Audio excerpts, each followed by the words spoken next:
Rule number 7, there is no involuntary servitude. Now, I know a lot of people are going to say, oh, of course there's involuntary servitude. Let's look at all the poor Africans that were kidnapped from Africa and sold into slavery, and it was completely involuntary and it's completely unfair. Not so. Look through the Amistad case. As it turned out, in order to force them into slavery, they still needed a mark on paper. And like the magic number 3 again comes into it, they actually required them to put 3 marks on paper. And they'd trick them and use every trick under the sun, right? They'd run them through one warehouse and bring them over to another warehouse, and oh, you're in a new warehouse now, we need a new signature. And all they needed was that X on a piece of paper, or even just a thumbprint, any kind of mark, any kind of contract onto a piece of paper. They needed 3 of those, and then they could be legally sold, because that's now voluntary servitude. And of course, in the Amistad case, it was determined that these guys didn't do this. This particular ship full of cargo, this cargo didn't voluntarily sign, didn't voluntarily agree.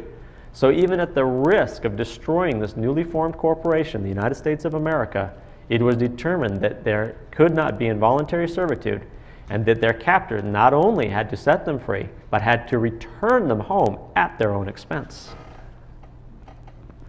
This is the second great example in history. It's a little hard to tell from this picture, but this is still rule number 7.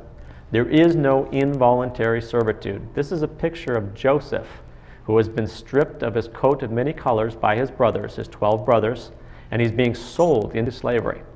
Now, Joseph didn't volunteer, so this is now involuntary servitude. And we're going to show you what happens when involuntary servitude creeps its ugly head up. This matrix, this hologram, automatically corrects. That's why there's no involuntary servitude. That's why all the powers on this earth, no matter how illusionary their power, they know deep down there is no involuntary servitude, and they will not engage in it at all. And just warn them. Tell them, hey, you're engaging in involuntary servitude. You better stop. And I'll guarantee you they will stop. In this particular case, the 12 brothers didn't heed this. They didn't pay attention to the rules of commerce. They sold their brother into slavery. And what happens is Joseph becomes the friend and confidant and second in command under Pharaoh. Pharaoh, of course, was kind of like Bill Gates of his day. And what happened is during this correctly predicted from Pharaoh's dream, 7 years of plenty and 7 years of drought. During the 7 years of plenty, when these farmers have grain pouring out you know where, Pharaoh's out there buying it up. He's building giant granary warehouses as fast as he can to store up all this grain, and the farmers think he's crazy. We got grain pouring out our ears. We got more grain than we know what to do with. And this crazy fool Pharaoh, he's buying it up. He doesn't even care what he's paying. We don't even have to discount the price. He'll buy it for whatever we want. He's buying it up. And then what happens? 7 years of drought hit. Read through the story. It's absolutely amazing what happens. Here comes the 12 brothers. They're hungry. They're out of food. Guess who they have to buy from? Joseph. Not only do they have to buy from him, the first time they show up, he takes pity on them, feeds them for free. Second time they show up, he starts charging them. Now they have to begin to register things. What do they have to register? They have to register their lands. They have to register their animals. They have to register their children. They have to register their future wages. They have to register themselves. And each time he still feeds them, but he now takes these forms of registration, these titles from them in exchange. The result of these 12 brothers engaging in involuntary servitude was that their descendants spent 420 years in voluntary servitude in Egypt. This is the classic picture that we think of when we think of the Israelites being enslaved in Egypt. But it's actually a little bit different because it wasn't involuntary servitude, it was voluntary servitude through registration. The same type of servitude that we see today, the same type of registrations, the same type of documents. As it turns out, there's nothing new under the sun. It's the same game. It's been played on this earth from Sumer through Babylon to present. And it's always the same. You have to register. There is no involuntary servitude. They will shy away from it. They will steer away from it. They will not engage in involuntary servitude. That's a powerful tool once you get it. If you combine that with there is no money, you will do really well. You can stay out of trouble for the most part. What about the fraud of non-disclosure, though? Okay, there's a question of what about the fraud of non-disclosure? They don't tell people when they sign an application. There's no disclosure. Okay, we're going to get to answers later, and I will answer it, but I'm actually going to answer it for now. The way it works is this. If you have ever in your life used public credit, a Federal Reserve note, when you use that Federal Reserve note, like the first time that your parents sent you to the store and they gave you $1 and said go buy gum or whatever happened, however that went, when you use that public credit, you become a banker. Not only do you become a banker, but you're now telling the whole world that you're an expert in commerce and an expert in banking. So is it required that they sit you down in a classroom and tell you, oh, look, it's all voluntary and this is this form of commerce and this is this and we're going to disclose everything? It's not their requirement. It's not their job to make sure that you can read.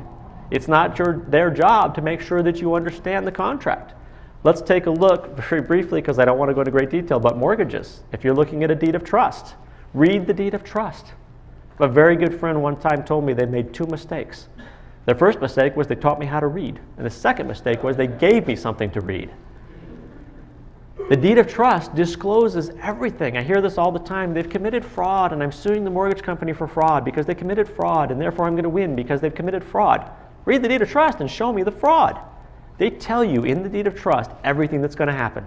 They tell you that you're going to sign a promissory note, and they're going to sell it. They tell you that when they sell it, they're going to take those proceeds and put it into escrow. They tell you that anything that's left in escrow that you don't claim is abandoned and they get to keep it. Where's the fraud?